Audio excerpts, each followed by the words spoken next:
मध्य प्रदेश में एक बार फिर सत्ता में काबिज होने के लिए बीजेपी प्रयासरत है। जहां 17 नवंबर को होने वाले विधानसभा चुनाव के लिए भाजपा के पक्ष में अधिक से अधिक मतदान हो, इसके लिए इंदौर शहर में अन्य राज्यों से वरिष्ठ नेताओं द्वारा इंदौर पहुंचकर प्रेस वार्ता ली जा रही है। इसी कड़ी में हिमाचल प्रदेश के पूर्व मुख्यमंत्री जयराम सिंह ठाकुर इंदौर दौरे पर रहे। उन्होंने हिमाचल प्रदेश में कांग्रेसियों द्वारा किए गए वादों और दावों को बताते हुए कहा कि कांग्रेस पार्टी के लोग झूठ बोलकर सरकार बनाने की कोशिश करते हैं।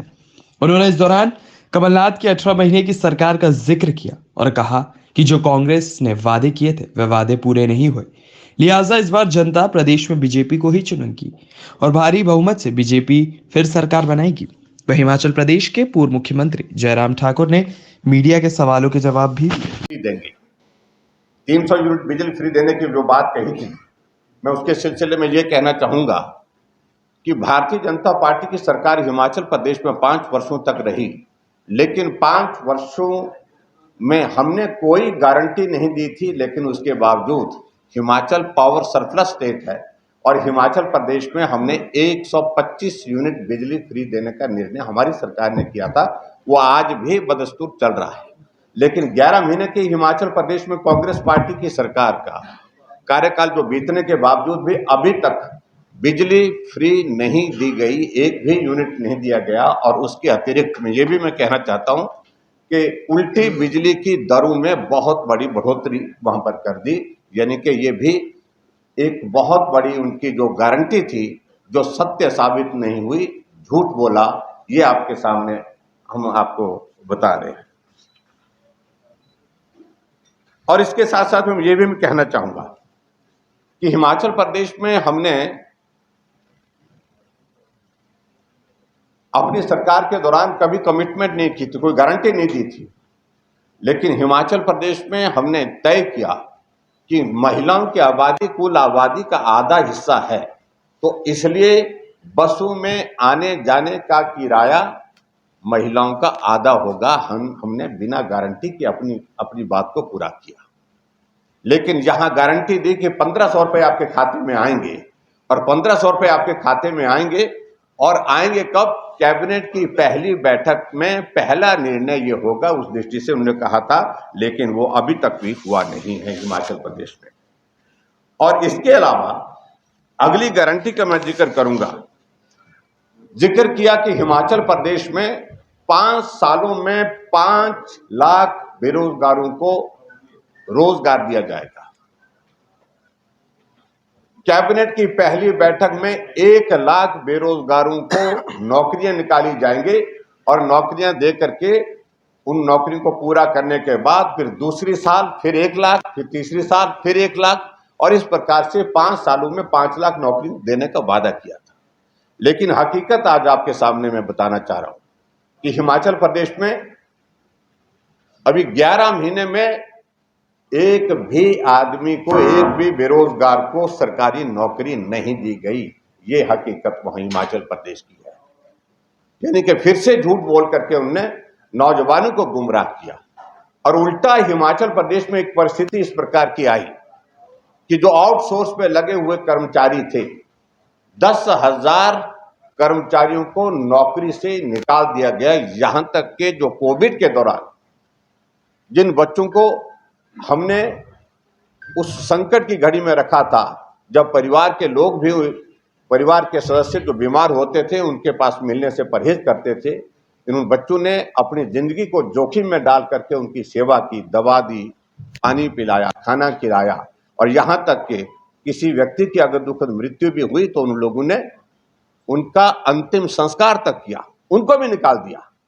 पिछले मार्च अप्रैल के बाद अभी तक इन कर्मचारियों को सैलरी नहीं मिली गई, और अंततः 10,000 के लगभग हिमाचल प्रदेश में, चाहे वो जल शक्ति विभाग है, चाहे पीडब्ल्यूडी विभाग है, चाहे वो टूरिज्म है, चाहे वो हेल्थ है, चाहे वो एजुकेशन है, आउटसोर्स में लगे हुए कर्मचारियों को नौकरी से निकाल दिया।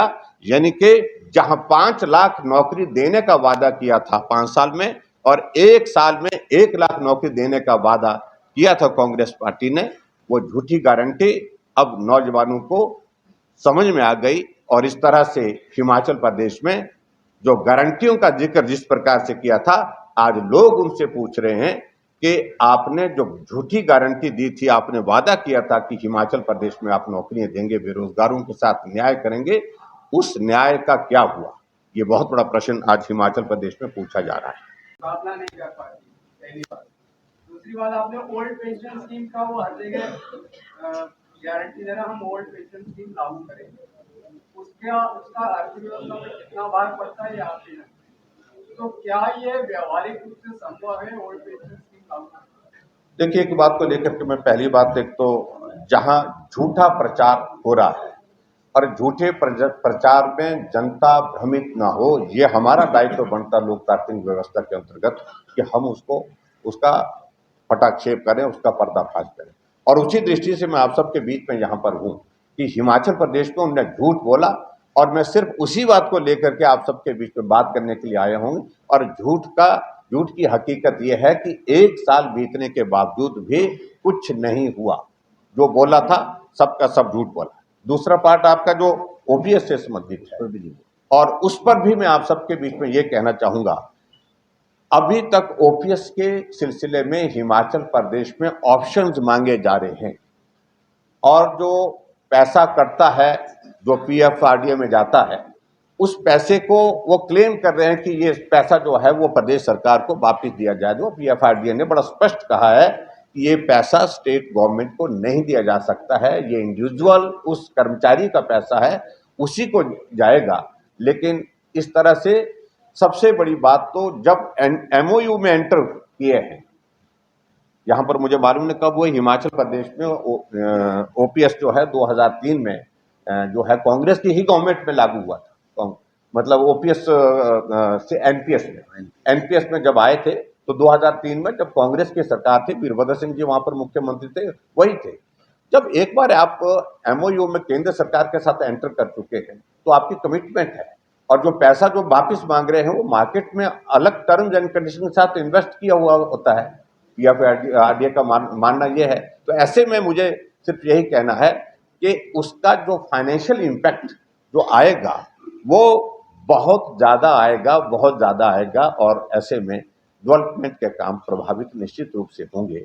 और हमने इस बात को लेकर के बड़ा इतना ही कहा कि कर्मचारियों का हित हमेशा हमने देखा है और वो हमेशा उसके लिए काम किया है, लेकिन जिस प्रकार से ये ओपीएस के मुद्दे को लेकर के जो बात कर रहे हैं, उस सारी चीज को लेकर के अभी तक भी हिमाचल प्रदेश में प्रगति नहीं हुई, ये भी मैं कह रहा हूँ। वो भी कहा था हमने, कैबिनेट की पहली बैठक में इस बात को कहा था कि हम करेंगे, लेकिन उसके बावजूद अभी तक 1 साल होने जा रहा है, अभी तक उसके परिणाम वहां पर नहीं आए। मेरा ये कहना है कि ईडी जो है वो वाकई में छापामारी तो कर ही रही है, तो आपको लगता है कि जनता के बीच में इससे एक अलग तरह की अवधारणा बनती है सत्ताधारी दल को लेकर? देखिए, एक बात मान करके चलिए, जो इस तरह से जो एजेंसीज हैं वो अपना काम हमेशा ही करती रहती है, लेकिन भारतीय जनता पार्टी की सरकार के दौरान निष्पक्ष होकर के उनको काम करने का अवसर प्राप्त। आज से पहले जितनी भी सरकारें रही तो वो निष्पक्ष रूप से उनको काम करने नहीं देती थी, बाधित करती थी, उनके काम को प्रभावित करती थी। बात सिर्फ इतनी है, और इसका अभिप्राय चाहे दूसरे लोग कुछ भी लें, लेकिन हकीकत यह है कि वो स्वतंत्र होकर के काम करते। ये है कि झूठी गारंटी दी थी, लेकिन उस पर हुआ कुछ नहीं, ये हकीकत है। हिमाचल प्रदेश में अभी तक जो गारंटियां दी थी वो ठंडे बस्ते में पड़ी हुई है, अभी तक कुछ भी नहीं किया और अभी तक करने की उनकी मनस्थिति भी नहीं है। नहीं, देखिए, ये पता नहीं, मुझे मालूम नहीं आपको कहां से इस प्रकार की जानकारी सब ना उनके बोलने का ना। नहीं, देखिए, एक बात मैं कह रहा हूं कि रिकॉर्ड भर्तियां भारतीय जनता पार्टी के 5 साल के कार्यकाल में हुई, और जबकि 1 साल में अभी कांग्रेस के सरकार में अभी एक भी भर्ती नहीं हुई है। ये हकीकत आज की तारीख में, जिन्होंने कहा था कि कैबिनेट की पहली बैठक में 1 लाख सरकारी नौकरियां निकाली जाएंगी।